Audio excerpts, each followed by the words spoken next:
하나님 말씀은 마태복음 5장 17절에서 20절, 43절에서 48절입니다. 마태복음 5장 17절부터 제가 봉독하겠습니다. 내가 율법이나 선지자들을 폐하러 온 줄로 생각하지 마라. 내가 폐하러 온 것이 아니라 성취하러 왔다. 내가 진정으로 너에게 말하니 하늘과 땅이 없어지기 전에는 모든 것이 이루어지기까지 율법의 한 점 한 획도 결코 없어지지 않을 것이다. 그러므로 누구든지 이 계명들 가운데 가장 작은 것 하나라도 버리고 사람들을 그렇게 가르치는 자는 하늘 나라에서 가장 작다고 불릴 것이다. 그러나 누구든지 그것을 행하고 또한 가르치는 자는 하늘 나라에서 크다고 불릴 것이다. 내가 너희에게 말한다. 만일 너희 의가 서기관들과 바리새인들의 의보다 더 낫지 않으면 너희는 결코 하늘나라에 들어가지 못할 것이다. 43절입니다. 내 이웃을 사랑하고 내 원수를 미워하여라 라고 말해진 것을 너희가 들었으나 나는 너희에게 말한다. 너희 원수들을 사랑하고 너희를 박해하는 자들을 위하여 기도하여라. 그리하면 너희가 하늘에 계신 너희 아버지의 아들들이 될 것이니 이는 그분께서는 악한 자와 선한 자 위에 똑같이 자신의 해를 떠오르게 하시고 의로운 자와 불의한 자 위에 똑같이 비를 내려주시기 때문이다. 너희가 너희를 사랑하는 자들만 사랑한다면 무슨 상을 받겠느냐? 세리들도 그만큼은 하지 않느냐? 또한 너희가 너희 형제들에게만 인사한다면 남보다 나은 것이 무엇이냐? 이방인들도 그만큼은 하지 않느냐? 그러므로 너희 하늘 아버지께서 완전하신 것 같이 너희도 완전하여라, 해져라. 48절까지 봉독했습니다. 오늘 17절 말씀에 내가 율법이나 선지자들을 폐하러 온 줄로 생각하지 마라. 내가 폐하러 온 것이 아니라 성취하러 왔다고 말씀하시고, 또 48절, 마지막 48절에는 그러므로 너희 하늘 아버지께서 완전하신 것 같이 너희도 완전해져라 그랬습니다. 자, 율법이나 이 선지자들의 말씀, 이것은 구약인데 그리스도께서 이 말씀, 그 구약에 증거한 이 말씀, 이것은 그리스도의 구속에 대한 그런 말씀입니다. 그런데 그리스도께서 이 세상에 오셔서 율법과 선지자들의 말씀을 성취하셨습니다. 구약에 있는 그 모든 그런 언약을 성취하셨습니다. 이걸 구속 성취라 그럽니다. 구속을 성취했다. 근데 이제는 성도가 하나님의 은혜로 믿음으로 구원을 받았는데 그것으로 끝나는 것이 아니라 우리 성도에게는 목표가 있습니다. 어떤 목표가 있냐면 바로 이 48절에 있는 말씀, 하나님의 완전함, 이것을 우리의 목표로 삼아서 또 소망을 가지고 하나님같이 완전해질 소망을 가지고 계속해서 신앙의 다른 박질을 하는 것이 우리의 목표입니다. 그래서 일생 동안 우리가 이루어야 될 성도의 목표입니다. 그래서 이 시간 증거의 말씀의 제목은 구속 성취와 성도의 목표, 구속 성취와 성도의 목표라는 제목으로 말씀을 증거하겠습니다. 17절 읽어보십시오. 17절 내가 율법이나 선지자들을 폐하러 온 줄로 생각하지 마라. 내가 폐하러 온 것이 아니라 성취하러 왔다. 예수님께서 이 세상에 오신 것은 구약의 율법을 폐하러 오신 것들이 아닙니다. 또 선지자들의 그 말씀들을 폐하러 오신 것이 아니에요. 예수님께서 내가 폐하러 온 것이 아니라 그 모든 율법과 선지자들의 말씀을 성취하러 오셨다 그랬어요. 이루러 오셨다 그랬습니다. 왜냐하면 이 신구약 성경을 다 지키실 분, 모든 계명을 지키실 수 있는 분은 예수님밖에 안 계십니다. 그래서 예수님께서 모든 것을 다 지키시고 완전한 의를 이루신 다음에 성도는 예수님을 믿기만 하면 이제는 율법으로부터 속박으로부터 해방이 되고 또 이제는 우리에게 완전한 의가 입혀져서 우리는 다 의롭다함을 받게 되는 겁니다. 이 구약에는 속죄제사도 많이 드렸어요. 소나 양이나 비둘기나 잡아 죽여서 피 흘려서 다 이렇게 죽이는 그러한 제사를 드렸는데 그 모든 것들이 다 실체 되시는 그리스도에 대한 그림자입니다. 예표라 그랬습니다. 히브리서 10장 1절. 1절 율법은 앞으로 올 좋은 것들의 그림자일 뿐 실체의 형상 그 자체가 아니므로 해마다 계속 드리는 같은 희생제물로는 하나님께 나아오는 자들을 결코 완전하게 할 수 없다. 여기서 중요한 단어는 완전하게 할 수 없다 그랬어요. 완전하게 할 수 없다. 여기 지금 예수님께서 성취하러 왔다 그랬는데 이 헬라어 원어에는 온전케 한다는 뜻도 있습니다. 그래서 예수님께서 오시지 않으면 다 불완전해요. 구약에 있는 그런 양이나 소나 비둘기 잡아 죽이는 속죄 제물이 있긴 했지만 그것은 앞으로 오실 실체에 대한 그림자고 예표이기 때문에 불완전합니다. 근데 실체 되시는 예수님이 오셔서 속죄 제물로 오셔서 십자가에 달려 죽으심으로 완전하게 하신 거예요. 그래서 여기서 성취하러 왔다는 뜻은 온전하게 하러 왔다. 그런 뜻도 있습니다. 또 골로새서 2장 16절 17절 16절 그러므로 너희는 먹고 마시는 일이나 절기나 초하루 제사나 안식일 문제로 아무도 너희를 판단하지 못하게 하여라. 이것들은 장차 올 것들의 그림자일 뿐이며 그 실체는 그리스도께 속해 있다. 예, 구약에 있는 모든 그런 먹고 마시는 일, 또 절기, 여러 그런 안식일 문제 이런 것들로 판단하지 말라 그랬어요. 정죄도 하지 말고. 왜냐하면 그거 다 그림자라 그랬어요. 불완전한 거라 그랬습니다. 하지만 실제 되시는 그리스도께서 오신 다음에 완전해졌어요. 그래서 예수님께서 구속을 성취하신 것은 완전한 구속 성취입니다. 또한 영원한 구속 성취입니다. 불완전했던 구약의 예표와 그림자가 실체 되시는 예수님이 오심으로 말미암아 완전히 이루어졌기 때문에 이것은 완전 성취입니다. 예수님께서 오시지 않으면 우리는 불완전한 가운데 살 수밖에 없지만 이젠 예수님이 오심으로 완전한 구속 성취로 우리는 이제는 하나님의 은혜로 예수님을 믿기만 하면 우리는 여기 마지막에 있는 너희 아버지가 완전하신 것 같이 너희도 완전해져라. 이러한 신앙의 다른 박질에 참여할 수 있게 된 거예요. 예수님이 오셨기 때문에 완전성, 하나님의 완전성을 목표로 해서 신앙의 다른 박질을 할 수 있는 소망이 있습니다. 그래서 이 예수님께서 오신 것은 우리가 여기 48절에 있는 말씀처럼 너희 하늘 아버지께서 완전하게 하신 것 같이 너희도 완전해져라. 이 말씀에 우리가 참여할 수 있는 그러한 그것을 우리에게 주신 것입니다.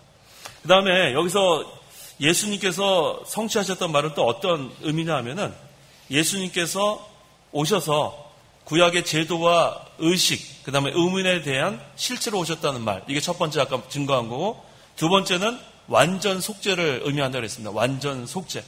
그건 무슨 의미냐 하면 더 이상 피 흘릴 필요가 없다는 거예요. 구약에는 너무나 많은 짐승들이 죽었어야 했습니다. 하지만 예수님께서 오셔서 실체로 오셔서 완전 속죄를 이루시기 때문에 더 이상의 피는 필요하지 않습니다. 그래서 우리 그 부활주일 전에 이 고난 주간이 있습니다. 그러면 저기 필리핀이나 또 여러 이런 그 로만 캐톨릭 그런 국가들을 보면 많은 사람들이 막 십자가에 못 박아서 막 피 흘리는 그런 그 퍼포먼스를 하는 걸 많이 봤어요. 보신 적 있죠? 그거는 다 쓸데없는 거예요. 예수님께서 흘리신 그 단번에 그 대속, 속죄 제물을 그것으로 끝나는 거예요. 단번이란 말이 나와요. All at once. 모든 사람을 위해서 단번에 끝났기 때문에 그 다음에 자기가 이렇게 못 받고 거꾸로 매달리고 다 소용없는 거예요. 그건 다 헛된 일입니다. 그래서 예수님께서 오셔서 불완전한 구약의 그런 의문과 제도와 의식을 실체가 오심으로 하면 완전하게 됐기 때문에 우리가 할 것은 단 한 가지예요. 예수님을 믿기만 하면 돼요. 예수님을 믿기만 하면 예수님께서 이루신 완전한 의가 우리에게 입혀졌기 때문에 그것으로 우리는 구원을 받습니다. 이 구원은 행위가 조금 더 거기는 필요하지 않아요. 행위가 구원받는 것이 아니고 하나님의 은혜로 예수님을 믿음으로 받는 겁니다. 그런데 한 가지 우리가 중요한 게 있어요. 그렇다고 해서 이 신약 시대는 구약에 있는 것은 지키지 않아도 되느냐. 이것이 항상 논쟁거리가 되곤 했습니다. 18절 읽어보십시오. 18절 내가 진정으로 너희에게 말하니 하늘과 땅이 없어지기 전에는 모든 것이 이루어지기까지 율법의 한 점, 한 획도 결코 없어지지 않을 것이다. 예, 분명히 한 점, 한 획도 없어지지 않는다 그랬는데 그런데 신약 시대에는 지켜야 될 것이 있고 지키지 않아도 되는 것이 있어요. 자, 신약 시대에 지키지 않아도 되는 것은 바로 아까 그림자였던 구약의 의식, 그 다음에 의문, 제도 이런 것들은 다 필요하지 않아요. 골로새서 2장 14절 14절 하나님께서는 우리를 거슬러 대적하는 빈 문서를 지워버리시고 또 그것을 십자가에 못 박아 없애버리셨다. 예, 구약에 있는 그런 빈 문서, 의식, 의문, 제도 이것은 십자가에다 못 박았다 그랬는데 중요한 것은 그 의문과 제도 속에 내포되어 있는 진리는 버리면 안 돼요. 그런 외형적인 거, 의식적인 거, 이러한 제사 이런 것들은 다 우리가 십자가에 못 박아 없애버렸지만 그 속에 내포되어 있는 진리는 없어진 것이 아닙니다. 그래서 이 신약 시대에도 그 제도와 의문과 의식 속에 있는 그 진리는 버리면 안 돼요. 그 이유는 구약과 신약에는 연속성이 있기 때문에 그래요. 연결이 되어 있기 때문에 그렇습니다. 그 세대주의는 이게 연결되지 않았다고 주장하는 것이 세대주의인데, 세대주의는 구약의 이스라엘과 신약의 교회는 별개라고 가르치는 게 세대주의예요. 하지만 우리 개약, 언약을 맺는 우리 모든 성도는 구약과 신약은 연결이 되어 있다는 거예요. 왜 연결이 되어 있냐면은 실체가 없으면 그림자는 생길 수가 없어요. 여기 실체가 있으니까 그림자가 보이는 거 아니에요? 그렇기 때문에 이것은 그림자와 실체는 연결이 되어 있습니다. 그래서 이 구약에 있는 그런 의식법, 제사법, 이런 시민법, 이런 것들은 지키지 않아도 됩니다. 하지만 그 안에 내포되어 있는 진리는 지금도 우리가 지켜야 돼요. 또 지켜야 되는 것은 도덕법, 바로 십계명도 지금 지켜야 됩니다. 왜 그 내포되어 있는 진리를 지켜야 되냐 하면 그 내포되어 있는 진리가 바로 예수 그리스도의 피를 가지고 하나님께 나갈 수 있다는 그 진리예요. 그래서 구약에는 그 진리가 그 의식과 제도 안에 포함되어 있기 때문에 그 진리는 영원합니다. 그래서 율법의 한 점 한 획, 그래서 그 히브리어의 그 요드라고 이렇게 점 이렇게 찍는 게 있어요. 그거 하나도 없어지지 않는다 그랬어요. 이게 얼마나 중요한지 모릅니다. 그래서 율법을 지켜야만 구원을 받는다는 율법주의는 잘못됐어요. 그거는 행위가, 율법 지키는 행위가 구원에 관계되기 때문에 잘못된 거지만, 우리가 이제는 하나님의 은혜로 예수를 믿은 성도가 목표를 삼고 말씀 순종하는 것은, 이것은 구원에 대한 조건이 아니라 성도의 의무예요. 이것은 우리가 마땅히 해야 됩니다. 그래서 이제 그 의무를 우리가 잘 이행하면 신명기 28장 1절에서 6절에 있는 말씀처럼 그 복을 다 받는 거예요. 한번 읽어보십시오. 신명기 28장 1절에서 6절. 1절. 내가 여호와 내 하나님의 말씀을 진심으로 듣고 오늘 내가 내게 명하는 그분의 명령들을 지켜 행하면 여호와 내 하나님께서 너를 그 땅의 모든 민족들 위에 뛰어나게 해주실 것이다. 내가 여호와 내 하나님의 말씀을 순종하면 이 모든 복이 내게 와서 너를 따를 것이니 내가 성읍에서도 복을 받고 들에서도 복을 받을 것이며 내 태의 열매들과 내 땅의 열매와 내 가축의 열매와 내 소와 양의 새끼들이 복을 받을 것이고 내 광주리와 내 반죽 그릇이 복을 받을 것이며 내가 들어올 때에도 복을 받고 내가 나갈 때에도 복을 받을 것이다. 예, 성도의 의무를 잘 우리가 이렇게 순종하면, 이행하면 하나님께서 복을 주시는데, 먼저는 하늘의 복으로 주시는 거예요. 하늘의 복으로 우리에게 신령한 복, 영적인 복으로 내려주십니다. 그래서 먼저 하나님의 나라, 의를 우리가 구하고 하나님의 말씀을 잘 순종하고 의를 찾는 그러한 성도에게는 하늘의 복으로 주시고, 또 여기 나와 있는 이런 세상의 복도 덤으로 주십니다. 그래서 우리에게 주시는 이 말씀, 이것을 순종해 나갈 때에 하나님께서 우리를 복 주시려고 주시는 거예요. 이건 무거운 짐이 아닙니다. 그래서 항상 우리가 말씀을 잘 순종해 나가는 것, 신약 시대에도 이것은 계속해 나가는 건데, 구원과는 이게 상관이 없어요. 행위로서는 구원받는 것이 아니라 전적으로 하나님의 은혜, 왜냐하면 구약과 신약은 다 은혜, 언약 아래에 있기 때문에 하나님의 은혜로, 믿음으로 구원을 받습니다. 또 한 가지 중요한 것은 성도가 이렇게 말씀을 듣고 그냥 흘러버리는 것이 아니라 순종하게 되면 어떠한 자가 되냐면 반석 위에 집을 짓는 슬기로운 자와 같다 그랬어요. 마태복음 한 장만 넘겨보면 7장 24절. 24절. 그러므로 누구든지 나의 이 말을 듣고 그것을 행하는 자는 자기 집을 반석 위에 지은 슬기로운 자와 같을 것이다. 비가 내리고 홍수가 나고 바람이 불어 그 집에 몰아쳐도 그 집은 무너지지 아니하였으니 그것이 반석 위에 세워졌기 때문이다. 예, 말씀을 듣고 계속 듣기만 하면은 그것은 모래 위에 집을 짓는 자와 같은 거예요. 말씀을 듣고 또 듣고 그 다음에 뭐가 없어요? 행하는 게 없으면은 그건 그 밑에 있죠? 한번 읽어보세요. 26절. 그러나 나의 이 말을 듣고 그것을 행하지 않는 자는 자기 집을 모래 위에 지은 어리석은 자와 같을 것이다. 비가 내리고 홍수가 나고 바람이 불어 그 집에 부딪히니 그 집이 무너지고 그 무너짐이 매우 심하였다. 예, 이와 같습니다. 계속 듣기만 하면 모래 위에 집을 짓는 자와 같지만 말씀을 듣고 순종하는 자, 행하는 자는 반석 위에 집을 짓는 거라 그랬어요. 그래서 구약과 신약에 나와 있는 것은 모두 다 우리에게 하나님 말씀을 순종하라는 것이 상당히 많이 나와요. 그것은 바로 우리에게 복 주시려고 우리에게 순종하라는 거고, 또 반석에 든든히 서 나가라는 하나님의 그런 뜻이 여기 있기 때문에 우리가 행하는 것, 순종하는 것, 이게 구원과는 상관이 없지만 우리의 이 성도의 의무이기 때문에 그것을 잘 준행해 나가야 합니다. 19절 읽어보십시오. 19절 그러므로 누구든지 이 계명들 가운데 가장 작은 것 하나라도 버리고 사람들을 그렇게 가르치는 자는 하늘나라에서 가장 작다고 불릴 것이다. 그러나 누구든지 그것을 행하고 또한 가르치는 자는 하늘나라에서 크다고 불릴 것이다. 예, 이 계명들 가운데 이거는 필요하지 않다. 이거 버리고 이것도 뭐 그렇게 중요한 것 같지 않다. 이것도 버리고 다 버리고 편하게 그냥 신앙생활하라고 가르치게 되면 하늘나라에서 어떤 자가 된다고 그랬어요? 그냥 작은 자가 아니죠. 하늘에서 그 19절에 뭐라 그랬습니까? 이것도 버리고 저것도 버리고 사람을 가르치면 하늘나라에서 가장 작다. 그래서 가장 작다. 편하게 믿는 것이 그게 신앙생활이 그게 이 세상에서는 편할지 모르지만 하늘나라에서 뭐라 그랬어요? 가장 작은 자다 불린다 그랬습니다. 그래서 우리가 이 믿음 지켜나가는 거 뭐 여러 가지 박해도 있고 또 핍박도 있고 고난도 있었지만 이것을 잘 통과해 나가면 하늘나라에 그 신앙 인격이 자라난 만큼 가서 큰 자가 되는 거예요.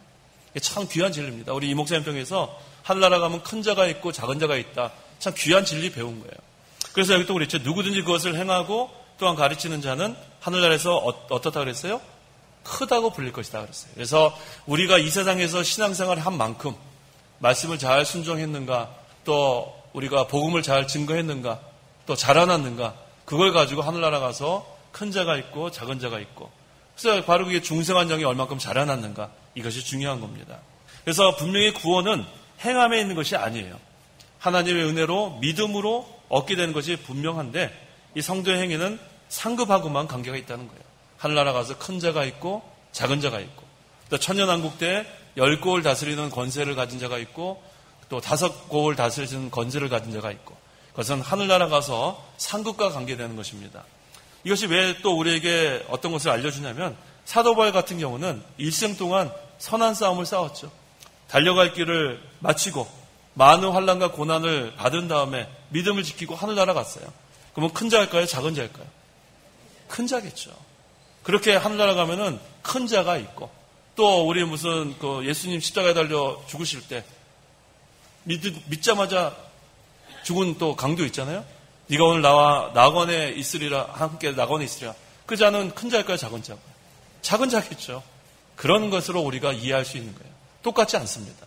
그래서 우리가 이 세상에 사는 동안에 믿음 지키는 것, 또 우리가 핍박받는 것, 고난당하는 것 이것이 우리에게는 우리를 연단시키는 그런 과정이 되는 거고 우리가 신앙인격이 만들어지는 그런 과정이 되는 거고 이 과정을 통과한 다음에 하늘나라 가면 상급이 있는데 그것을 멸류관이라고 성경에서는 여러 군데서 증거하고 있어요. 이 멸류관은 뭘 의미하냐면 영광을 의미하는 거예요. 영광. 영광의 멸류관 베드로전서 5장 4절 4절 그리하면 목자장이 나타나실 때에 시들지 않는 영광의 멸류관을 받을 것이다. 예, 여기서 그 멸류관은 영광을 여기서 상징합니다. 그래서 우리가 이 세상에서 신앙생활 잘한 만큼 하늘나라 가면 영광이 그래서 해의 영광이 있고 달의 영광이 있고 별의 영광이 있다. 이렇게 성경에서 증거합니다. 또 자랑의 멸류관이라 그랬죠. 데살로니가 전서 2장 19절 19절 우리 주 예수 그리스도께서 다시 오실 때 그분 앞에서 우리의 소망이나 기쁨이나 자랑의 면류관이 무엇이냐? 소망이나 기쁨이나 자랑의 면류관이 무엇이냐? 너희가 아니냐? 자랑이 돼야 돼. 서로의 자랑이 되는. 그 다음에 의의 면류관 디모데후서 4장 8절 의의 면류관 8절 이제 후로는 나를 위하여 의의 면류관이 마련되어 있으니 주님 곧 의로우신 재판장께서 그날에 내게 주실 것이며 내게만 아니라 주님의 나타나심을 사모하는 모든 자에게도 주실 것이다. 네, 또 의의 면류관을 증거하고 있습니다. 또 요한계시록의 금면류관, 생명의 면류관 한 군데만 더 찾아보죠. 썩지 않을 면류관 고린도전서 9장 25절 25절 경기에 참가하는 자는 누구나 모든 일에 절제한다. 그들은 썩어 없어질 면류관을 얻으려 절제하지만 우리는 썩지 않을 것을 얻으려고 하는 것이다. 예, 우리가 이 세상에서 이 경기에 참여하는 거로 이렇게 비유를 했는데 신앙의 다른 박질 우리가 이렇게 잘 신앙의 경주를 잘하면 하늘나라 가면은 썩어 없어질 면류관. 요번에 그 아시안 게임 요번에 보니까 뭐 중국이 거의 100개 땄나요? 모르겠어요. 100개 넘어갔나요? 금? 예, 주일날이니까 우리 TV 안 보니까. 뭐 아마 다 봤을 거예요, 아마. 그 다음에 우리나라가 몇 등이에요? 예, 다 안 본 것처럼 말씀하시는데. 우리나라가 아마 2등인 것 같아요, 2등. 어저께까지만 2등이었는데, 일본이 3등. 거기 보니까 금이 막, 저기 어디에, 중국이 90 몇 개고, 우리가 30 몇 개고, 일본이 또 몇 개인가요? 30 몇 개가 그래요. 자, 이렇게 금. 그래서 그거 하나 따면은 뭐 대단하게 뭐 국가 연주 막 되고 참 대단한 영광이에요, 사실. 그 옆에 이제 사실 은메달도 대단한 거거든요. 그때 은메달과 동메달은 국가 연주 그거 안 나가고 그냥 같이 쳐다보고 있는 거예요. 그만큼 금이 중요한 겁니다. 금이 중요한. 그런데 이 세상에서 얻는 그 금메달도 그것은 썩을 면류관에 지나지 않습니다.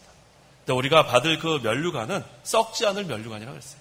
그래서 면류관은 영광을 상징하는 거예요. 영원한 영광, 영원한 그러한 영광 중에 우리가 참여하게 되는 겁니다. 그래서 이 세상에 사는 것이 우리는 헛된 시간이 아니에요. 우리에게 생명이 연장시켜지는 그만큼 그것은 우리가 이루어야 될, 자라나야 될 그런 시간인 줄 알고 우리의 신앙의 다름박질을 잘해 나가야겠습니다. 그래서 우리의 목표는 하나님이 완전하신 것 같이 우리도 완전하는 것을 소망해야 돼요. 거기까지 자라납니다. 또 하나님께서는 그리스도까지 자라나라 그랬죠. 에베소서 4장 15절. 목표는 하나님의 완전. 근데 하나님의 완전함을 갖고 계신 분은 그리스도예요. 에베소서 4장 15절. 15절. 오히려 사랑 안에서 진리를 말함으로 모든 일에 그분에게까지 자라나야 한다. 그분은 머리이시니 곧 그리스도이시다. 하나님의 완전함에 자라나는 말은 다른 말로 하면 그리스도께까지 자라나라는 거예요. 왜? 그리스도는 하나님이시기 때문에 하나님의 완전함을 갖고 계신 분이 그리스도입니다. 그래서 우리가 항상 목표로 삼는 것, 우리가 표대로 삼는 분은 누구예요? 그리스도예요, 그리스도. 우리의 표대는 그리스도, 예수 그리스도예요. 그래서 항상 우리가 예수님을 바라보고 신앙의 다름박질을 해 나가는 거예요. 우리의 목표입니다. 그 다음에 우리 43절로 넘어가겠습니다. 43절, 44절 읽어보십시오. 43절. 내 이웃을 사랑하고 내 원수를 미워하여라 하고 이런 말씀을 너희가 들었으나 나는 너희에게 말한다. 너희 원수들을 사랑하고 너희를 박해하는 자들을 위하여 기도하여라. 예, 이 바리새인들이 문제예요. 이 바리새인들은 율법의 그 원래 정신을 이 사람들은 왜곡해요. 그래서 뭐라고 가르치냐면은 원수를 미워하라고 가르칩니다. 성경에 원수를 미워하라고 그러지 않았는데 이 사람들은 원수를 미워하라고 가르쳐요. 그렇기 때문에 예수님께서 이 구약 성경대로 지금 수정해 주는 거예요. 바로 가르치는 거예요. 레위기 거기 원수를 미워하라고 그랬나요? 사랑하라고 그랬나요? 보겠습니다. 레위기 19장 18절. 18절. 너는 보복하지 말며 내 백성의 자녀에게 앙심을 품지 말고 내 이웃을 내 자신과 같이 사랑하여라. 나는 여호와이다. 예, 내 백성의 자녀에게 앙심을 품지 말라 그랬잖아요. 그런데 여기 43절에 뭐라 그랬어요? 내 이웃을 사랑하고 내 원수를 뭐라 그랬어요? 마태복음 5장 43절에 내 원수를 미워하여라 그랬어요. 근데 사실 우리에게는 이게 맞죠? 마음에 와닿지 않으세요? 성경에 이런 구절이 있었어? 내 이웃을 사랑하는 거는 내가 잘 배웠는데 그렇지 원수는 미워해야지. 맞아요? 맞지 않죠. 이것은 바리새인들이 잘못 가르친 거예요. 구약에 있는 이 본 정신을 이 사람들 왜곡시켜가지고 원수를 미워하라고 잘못 가르치니까 예수님께서 나는 너에게 말한다. 너희 원수들을 사랑하고 너희를 박해하는 자들을 위해 기도하라고 예수님께서 바로 가르쳐 주시는 거예요. 그래서 레위기에 있는 말씀을 보니까 너는 보복하지 말고 원수 갚지 말고 그 다음에 너희를 내 백성의 자녀에게 앙심을 품지 말고 내 이웃을 내 자신과 같이 사랑하라. 원수를 사랑하라는 거예요. 이 바리새인들은 원수를 미워하라고 가르쳤지만 예수님이 이거 잘못됐다. 원수를 사랑하고 너를 핍박하는 박해하는 자를 위하여 기도하라 그러면서 예수님께서 본을 보여주셨어요. 예수님께서 십자가에서 뭐라 그랬어요? 십자가를 못 박히셨을 때도 저들은 죄를 알지 못하니 저들의 죄를 용서해달라 그랬어요. 그게 원수를 위해서 기도하는 거예요. 원수를 위해서 기도하는 거. 자, 원수를 갚아야지. 아버지의 원수를 갚기 위해서 20년을 기다렸다. 이런 건 다 쓸데없는 거예요.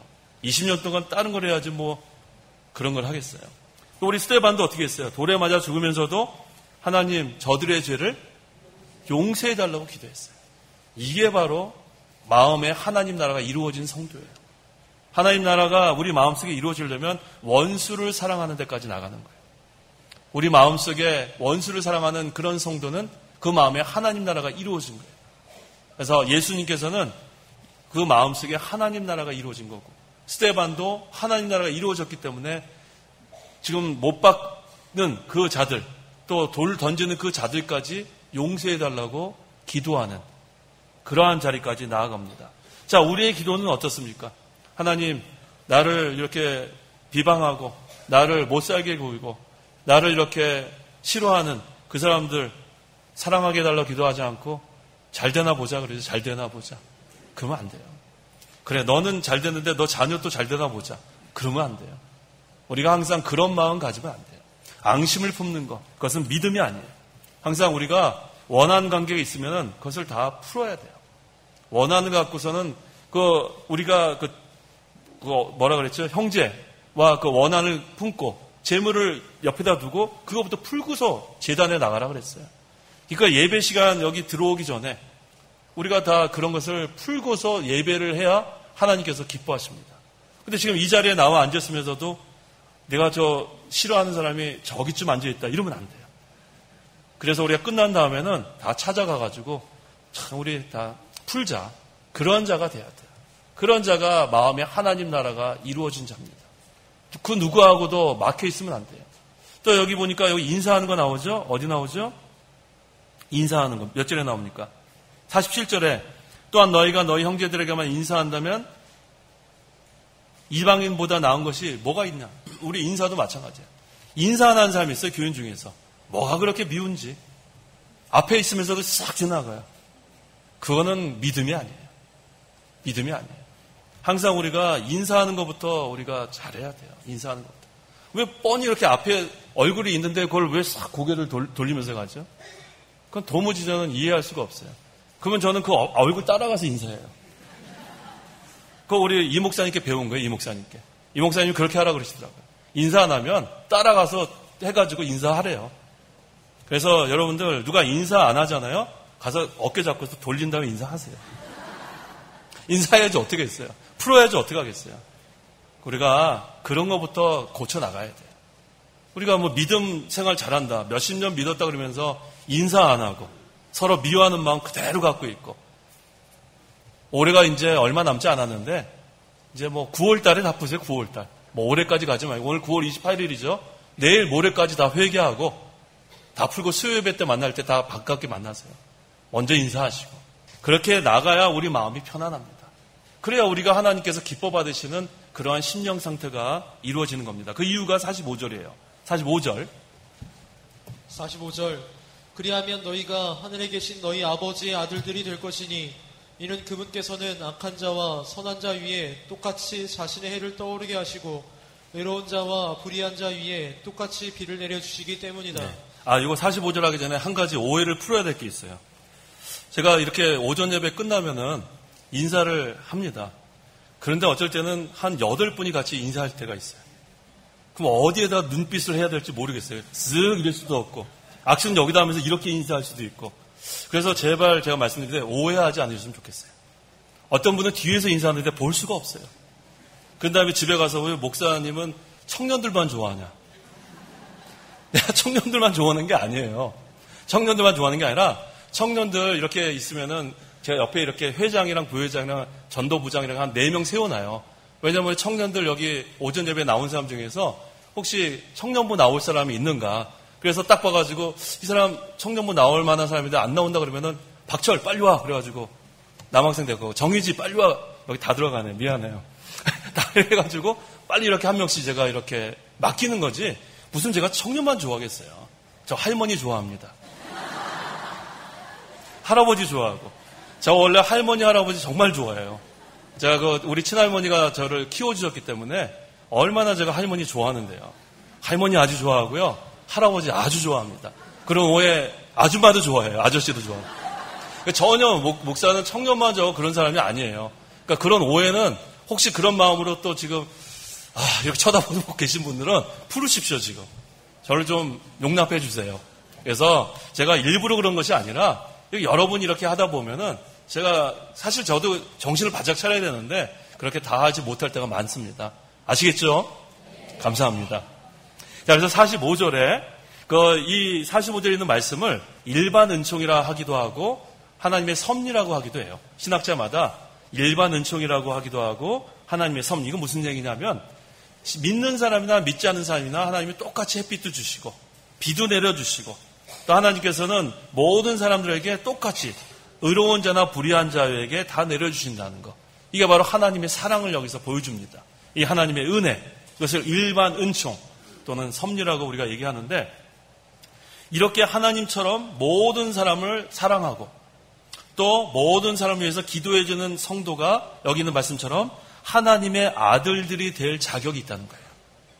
하나님께서 이처럼 악인이나 또 의인이나 악한 자에게 똑같이 이렇게 비도 내려주고 햇빛을 비추는 것처럼 우리도 원수까지 사랑하고 나를 핍박하는 사람까지 위해 기도해주는 자리까지 나가야 하나님의 아들의 자격이 만들어진다는 말씀입니다.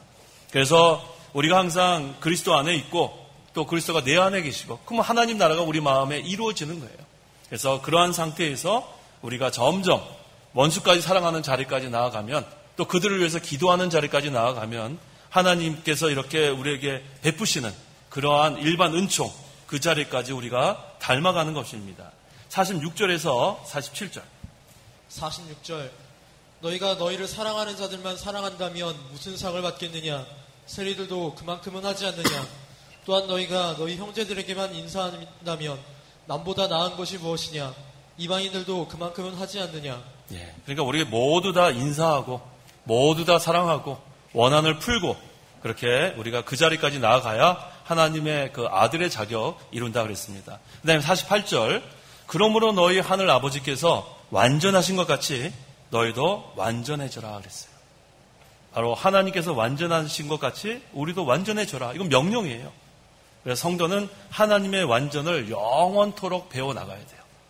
왜냐하면 하나님은 무한하시기 때문에 그래요. 하나님은 한계가 없습니다. 무한하신 하나님의 사랑을 배워나가고 무한하신 하나님의 진실을 배워나가고 무한하신 하나님의 의를 배워나가고 그래서 우리가 하나님의 그 형상 닮아간다는 것이 바로 이런 말씀이에요. 근데 그 완전하심을 이루신 분, 갖고 계신 분은 그리스도이기 때문에 성도는 그리스도까지 자라나야 되는 거예요. 그래서 우리에게는 목표가 있습니다. 목표가 없는 사람은 기운이 안 나요. 목표가 없는 사람은 너무나 힘이 안 나요. 게을러져요. 하지만 목표가 딱 정해진 사람은 그 다음에는 힘이 나고 그것을 이루려고 힘을 냅니다. 그래서 우리 성도에게는 목표가 있는데 하나님의 완전함이에요. 여기 그랬죠? 너희 하늘 아버지께서 완전하신 것 같이 너희도 완전해져라 그랬어요. 그래서 우리도 완전해질 그러한 소망을 가져야 돼요. 하나님의 형상을 이루어가려는 소망, 하나님의 그 완전성을 갖고 계신 예수님을 닮아가려는 소망, 또 그리스도의 형상을 이루어가려는 소망. 그래서 우리가 여기서 목표를 가지고 신앙의 다른 박질을 한 만큼, 닮아만 만큼, 자라난 만큼, 만들어진 만큼 하늘나라 가서 큰 자가 되는 겁니다. 그래서 이 구속 성취로 말미암아 우리가 행위는 구원과 전혀 거긴 상관이 없어요. 구속 성취는 전적으로 하나님의 은혜로 믿음으로 받은 것이고 그 다음에 구속 성취와 성도의 목표 그것은 이제 하나님의 완전함을 우리가 닮아가는 게 우리의 목표예요. 그래서 우리가 많이 자라나야 되겠어요. 이 세상 사는 동안 많이 우리가 만들어져야 되겠습니다. 그래서 하나님께서 우리에게 주신 여러 연단, 고난 그것이 우리에게 꼭 필요합니다. 그래서 우리가 큰 유익이 있는 줄 알고 하나님의 능력을 힘입어서 우리의 목표 되시는 그리스도를 향해서 표대를 향해서 우리가 달려가는 그런 저와 성도 여러분이 되야겠습니다. 기도하시기 바랍니다. 기도하겠습니다. 하나님의 은혜를 참으로 감사합니다. 우리는 참으로 더럽고 추한 죄인이었지만 하나님께서 죄 가운데서 저희들을 구원하여 주셔서 하나님의 은혜로 믿음으로 구원받게 하시고 또 우리에게는 목표를 주심을 참으로 감사합니다. 우리에게 표대 되시는 주님이 계시지 않으면 우리가 게으르고 나태하고 또 우리가 방종하고 우리 마음대로 살 수밖에 없던 그런 자들이지만 표대 되시는 예수님을 바라보고 신앙의 다른 박질하게 하심을 참으로 감사합니다. 우리가 이 세상에서 하나님 형상을 닮은 만큼 또 우리의 중생한 영이 자라난 만큼 신앙 인격이 만들어진 만큼 하늘나라 가서 큰 자가 되고 또 작은 자가 된다고 그랬사오니 우리가 이 세상에 사는 동안에 우리가 신앙의 다른 박질 잘하기를 원합니다. 주님께서 주시는 그 능력을 힘입어서 우리가 신앙박식을 잘해서 하나님 앞에 설 때에 칭찬과 영광과 존귀를 받는 우리 모든 성도 될 수 있도록 은혜 내려 주시옵소서. 예수님의 이름으로 기도하옵나이다.